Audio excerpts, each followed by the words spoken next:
বাচ্চা মেয়ে,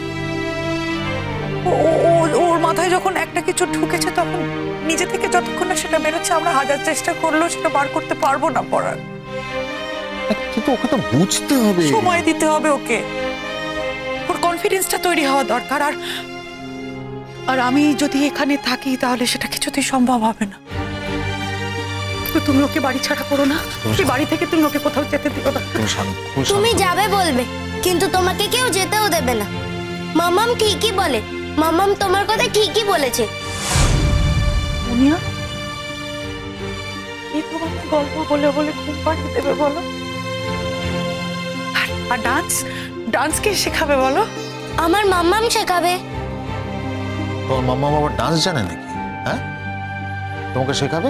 তাহলে আন্টির কাছেই শিখবো, যেমন আগে শিখতাম সেরকম। আমার তো কাউকে লাগবে না আর বাড়িতে, আমার কারোর কাছে শেখার আর দরকার নেই। আমি তো চলেই যাব। ড্যাডি, তুমি দেরি করছো কেন? আমাকে নিয়ে যাবে না? শোনো মুনি, আমি তোমাকে আবারও বলছি, ভেবে বলো, তুমি এখানে থাকবে না তো? আর কতবার বলবো আমি থাকবো না? আমার মাম্মামকে আগেই ফোন করা হয়ে গেছে, মাম্মাম আমার জন্য ওয়েট করছে। আমি মাম্মামের কাছেই যাব।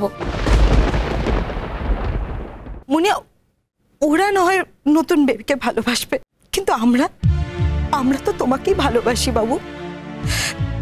তুমি না এলে তোমার ঠাম্মা দাদু ভাই তো কষ্ট পাবে বলো তো। কি মুনিয়া, আসবে তো বাবু? তুমি শনিবার এলে তুমি যা যা খেতে ভালোবাসো আমি সব করে রাখবো, এসো কিন্তু। তুমি সেই যে বলেছিলে, তুমি বলেছিলে না দিদি ভাই, বড় বড় ভালো ভালো ওই রং করার পেন্সিল কিনে রাখতে, সে পেন্সিল কিনে রাখবো। তোরা আঁকার জন্যে ওই বড়ির কথা বলছে, আমি সব কিনে রেডি করে রাখবো। তোমাকে একবার আসতে হবে দিদি ভাই, এসে না তোমার জিনিসপত্র নিয়ে চলে যাও। দিদি ভাই, দেখি ওখানে গিয়ে মাম্মামকে বলি, তারপর মাম্মাম যদি নিয়ে আসে তাহলে আসবো। আমি তো আর একা একা আসতে পারি না। মুনিয়া, তুমি যদি বলো আমি নিজে গিয়ে তোমায় নিয়ে আসবো। আগে মাম্মামের কাছে যাই, তারপর বলবো, এখন বলবো না। তাহলে আমরা এগোই। মুনিয়া, এই যে তোমার জন্য এখানে চকলেটস আছে, নাও ধরো। মা, তুমি কিন্তু রোজ একটা করে খাবে চকলেট, হ্যাঁ না? মুনিয়া, এই ধরো, এই যে এর মধ্যে নারকেলের নাড়ু আছে, তুমি ইচ্ছে মতো খেও, কেমন? খাবে তো দিদি ভাই? সে তুমি যখন দিয়েছো তখন খেয়েই নেব। ও দিদি ভাই, কি হলো কি? এসো না আমার কাছে একটু। আমার দেরি হয়ে যাবে তো। তোমাকে বেশিক্ষণ রাখতাম না, এসো না, এসো না একটু আমার কাছে। শোনো শোনো দিদি ভাই, তুমি তো এসো, শনিবার দিন চলে এসো। তোমাকে বেশি দিন না দেখলে তো আমি থাকতে পারবো না। আচ্ছা, আমি পরে বলবো, এখন তো আগে যাই। তখন থেকে শুধু কান মাথা জ্বালাপালা করে দিচ্ছে এসো এসো বলে। তুমি যাবে না? ও ড্যাডি, তুমি যাবে না? আমি তো যাবো বলে রেডি হয়ে আছি। উনি, আমার নাম্বার তোমার কাছে আছে, ওখানে গিয়ে যদি তোমার ভালো না লাগে, তুমি যদি থাকতে না চাও, সঙ্গে সঙ্গে আমায় ফোন করো প্লিজ। করবো বাবা, করবো। আসছি দিদা।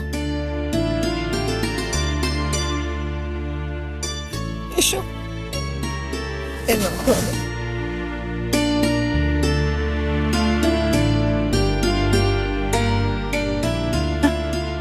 মুনিয়া, ও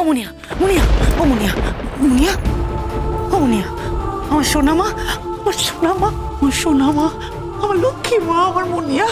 ও শোনো মা। উফ, ছাড়ো তো আমাকে। তুমি আবার আমাকে জড়াচ্ছ। ও শোনো মা, শোনো মা, দেখ দেখ দেখ মুনিয়া, আমি তো তোকে আমার মেয়ের মতোই ভালোবাসি বল। হ্যাঁ, ও শোনো মা, শোনো মা, আমার নিজের মেয়ে থাকলেও আমি তাকে এর থেকে বেশি ভালোবাসতে পারতাম না রে মুনিয়া।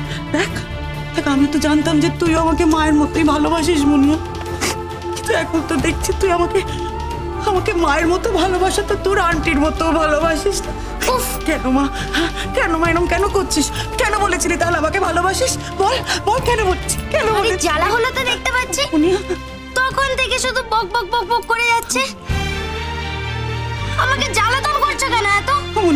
আমাকে আমার মার কাছে যেতে দাও, আমাকে বিরক্ত করো না। তখন থেকে শুধু বিরক্ত করে যাচ্ছে। ছাড়ো আমাকে।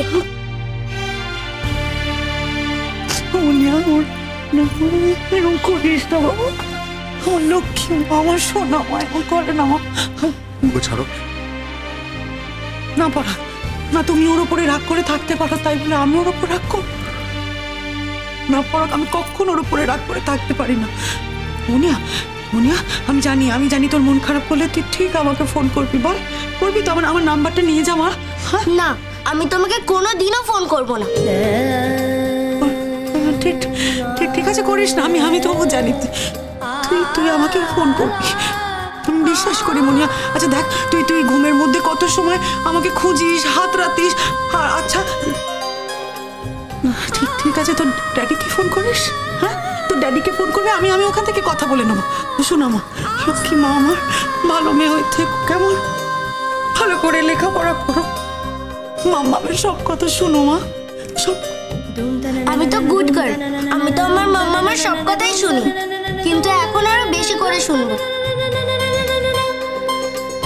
এখন তো আমার ড্যাডি নেই, আমার মাম্মাম তো বলেছে আমার মাম্মামি আমার মাম্মাম, আমার মাম্মামি আমার ড্যাডি। মুনিয়া, তুমি তো আমার ড্যাডিকে কিনে নিয়েছো। মুনিয়া,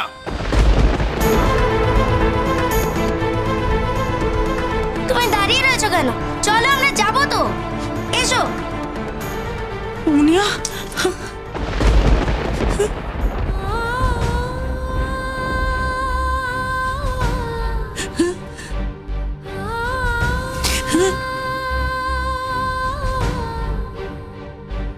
বাবা আসছি। আর কি বলবো, আর তো কিছু বলার নেই। মা এগোচ্ছি। ঈশ্বর যেন সবার ভালো করুন, মেয়েটার জন্য ভালো হয়, মেয়েটা যেন ভালো থাকে।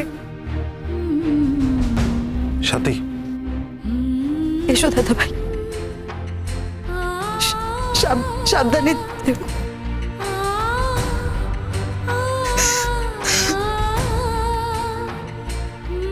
মুনিয়া,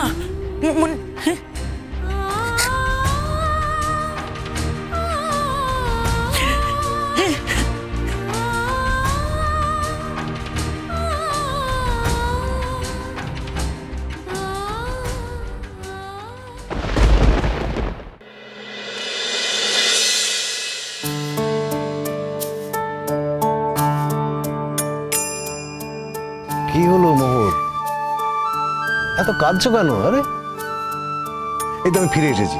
হ্যাঁ, এখন তো কান্নার কোনো কারণ নেই। আজকে না জমিয়ে শরৎ শুনবো তোমাদের। হ্যাঁ, শরৎ? হ্যাঁ। না না, শরৎ আমাকে বলো না, ওটা এখন তিতিরের ডিপার্টমেন্ট, তাই না? না না না, এসব বললে তো চলবে না। আমি তো আগেই বলেছিলাম তোমাকে, তুমি যদি গান বাজনার মধ্যে না ঢোকো তাহলে আমিও ছেড়ে দেবো। তিতির, আমি তো বললাম আমি আর শরৎ বাজাতে চাই না। আমাকে আর শরৎ বাজাতে তুমি বলো না, রিকোয়েস্ট করো না। আমি চাই না আর বাজাতে, ওকে? আর আমার শরৎ বাজাতে গিয়ে তো অ্যাক্সিডেন্টটা হয়েছে, তাই আমি আর ওটা।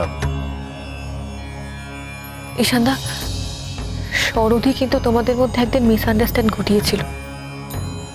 শরৎই আবার তোমাদের মধ্যে মিল ঘটাবে, এটাই আমরা চাই। সেই জন্যই বলছি, আমরা চাই শরৎ তোমাদের মধ্যে তো মিলেমিশে যাক। হ্যাঁ মোহর, শরৎই তো আমাদের মধ্যে মিলটা ঘটিয়েছে। টেলিভিশনে তিতিরের বাজনা দেখেই তো আমার সব মনে পড়ে গেল, তারপরে তো আমি চলে এলাম এখানে। কোন এসএলএমে ছিলে তুমি? ওই পাহাড়ের দিকে একটা। জায়গাটা কোথায়? দেখো আমি না আর এসব পুরনো কথা মনে করতে চাই না। প্লিজ আমাকে আমার অতীত নিয়ে আর কোনো প্রশ্ন করো না।